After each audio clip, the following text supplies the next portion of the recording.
कई बार आंखों में मोतियां बिंद पड़ जाता है, मोतियां बिंद आ जाता है तो दिखाई ठीक से नहीं पड़ता है, धुंधला धुंधला दिखाई पड़ता है, गोरा आदमी काला नजर आता है। हाँ जी या ना जी? तो कई बार आंखों में जिनको मोतियां बिंद हो जाए उनसे पूछो, बताओ भैया ये कितनी उंगलियां है? काऊ सीधी बता दे 5।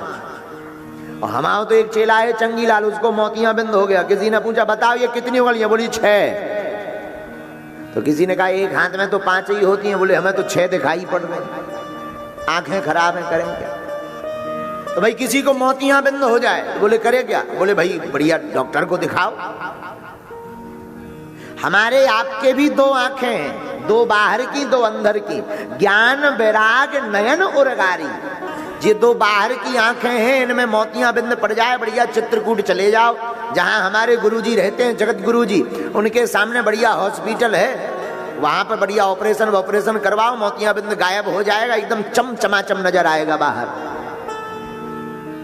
लेकिन एक 2 भीतर की भी आंखें हैं। कौन सी? ज्ञान और वैराग्य की। बोले इनमें भी कोई दिक्कत होती है? बोले इनमें भी मोतियां बिंद पड़ जाता है, राग और द्वेष का। ज्ञान होता है तो द्वेष आ जाता है, वैराग होता है तो राग आ जाता है। तो बोले इससे मुक्त होना हो तो कैसे बचा जाए? बोले भैया अंदर की आंखों का अगर मोतियां बिंद साफ करना है तो अपने गुरुदेव भगवान की चरण रज को लगाकर मस्तक से धारण कर लीजिए, गुरु चरणों में नित्य डले रहिए तो दोनों नेत्र आपके साफ हो जाएंगे। तो श्री गुरु चरण सरोज रज, गुरुदेव भगवान की रज आंखों का अंजन। अच्छा देखिए कितनी अच्छी बात है, गुरुदेव भगवान की चरण रज अगर आंखों का अंजन है तो हनुमान जी अंजना नंदनम वीरम जानकी शोक नाशनम। गुरु के चरणों की रज अगर आंखों का अंजन है तो हनुमान जी अंजना नंदन है। और कितनी अच्छी बात बन रही है, देखो नई बात हमें याद आ गई। अगर गुरुदेव भगवान की चरण रज आंखों का अंजन है, हनुमान जी अंजना नंदन है, तो एक हनुमान जी का नाम कष्ट भंजन भी है। मानो हम आपसे ये कहना चाहते हो, जो अपने गुरु के चरणों की रज को नित्य मस्तक पर धारण करके जीवन की शुरुआत करता है तो वो रज बन जाती है अंजन। पर हनुमान जी अपना हाथ उस भक्त के ऊपर रख देते हैं तो हनुमान जी हो जाते हैं कष्ट भंजन। आहा हा, इसलिए गोस्वामी जी लिख रहे श्री गुरु चरण सरोज रज। गुरुदेव भगवान के चरणों की रज। गोस्वामी जी ने जब पहली चौपाई लिखी तो गुरुदेव भगवान को ही प्रणाम किया रामायण में। श्री गुरु पाद नाथ मणि गण ज्योति, श्री गुरु पाद नाथ मणि गण ज्योति। सुमिरन देव श्रेष्ठ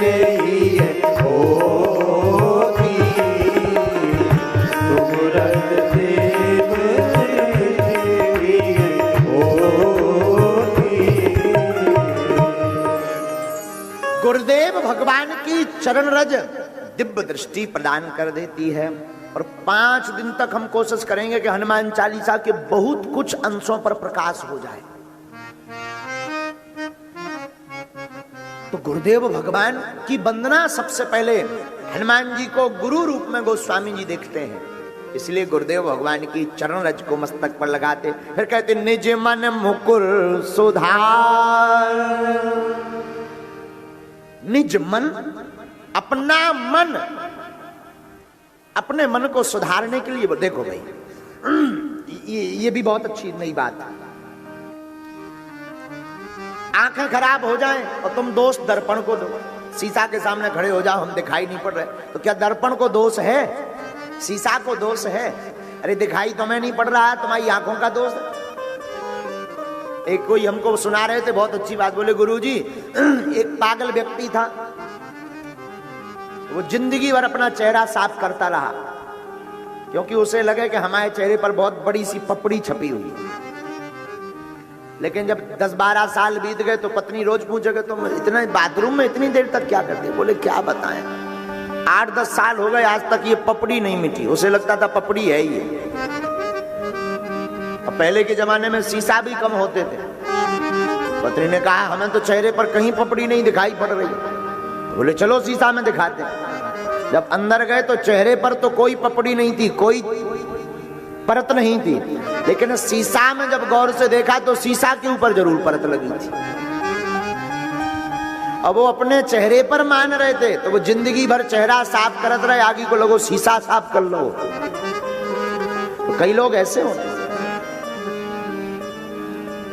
तो गोस्वामी जी कहते निजमन मुकुर सुधार, अपने गुरुदेव की चरण रज को लेकर अपने मन को दर्पण बनाकर और ज्ञान वैराग्य राग और द्वेष से दूर होकर के अपने आईने को, अपने मुख को साफ करके भगवान के सन्मुख जो जाता है वो राम जी को, हनुमान जी को पा जाता है। बरनौ रघुबर बिमल जस। इसके बाद गोस्वामी जी फिर रघुनाथ जी के विमल यश को प्रणाम करते। बरनौ रघुबर विमल यश जो दायक फल चाह। फिर तो कहते हैं भैया जो रघुनाथ जी के विमल यश को गाता है वो 4 फलों को पाता। लेकिन भरत जी इससे थोड़ा विपरीत है। भरत जी की भक्ति पढ़िएगा तो भरत जी कहते हैं अर्थ न धर्म न काम रुचि गति न चहु निर्वाण जन्म जन्म रति राम पद यह वरदान। भरत जी कहते हैं हमें तो ना अर्थ चाहिए, ना धर्म चाहिए, ना काम चाहिए, ना मोक्ष चाहिए। गोस्वामी जी क्या कहते हैं? बरनौ रघुबर बिमल जसु जो दायक फल चाह। जो हनुमान चालीसा का पाठ निरंतर करता है। अरे गोस्वामी जी ने अंत में फलाश्रुति में तो बड़ी बात लिख दी, जो 7 बार पाठ कर कोई, जो 7 बार पाठ कर कोई, छूटे बंदे महासुख होई, छूटे बंदे महासुख होई, छूटा है बंद महासुख होई, छूटे बंद महासुख होई, जो 7 बार पाठ कर कोई, जो 7 बार पाठ कर कोई। श्री राम जय राम जय जय राम, श्री राम जय राम जय जय राम। तुलसीदास जी कहते भैया जो हनुमान चालीसा का 100 बार पाठ करता है वो बंधनों से मुक्त हो जाता है। और दनरुआ सरकार में भी भैया जो दनरुआ सरकार या बागेश्वर बालाजी के दरबार में 5 पाठ हनुमान चालीसा के पढ़ता है भैया उसका साफ रोग दोष मिट जाता है।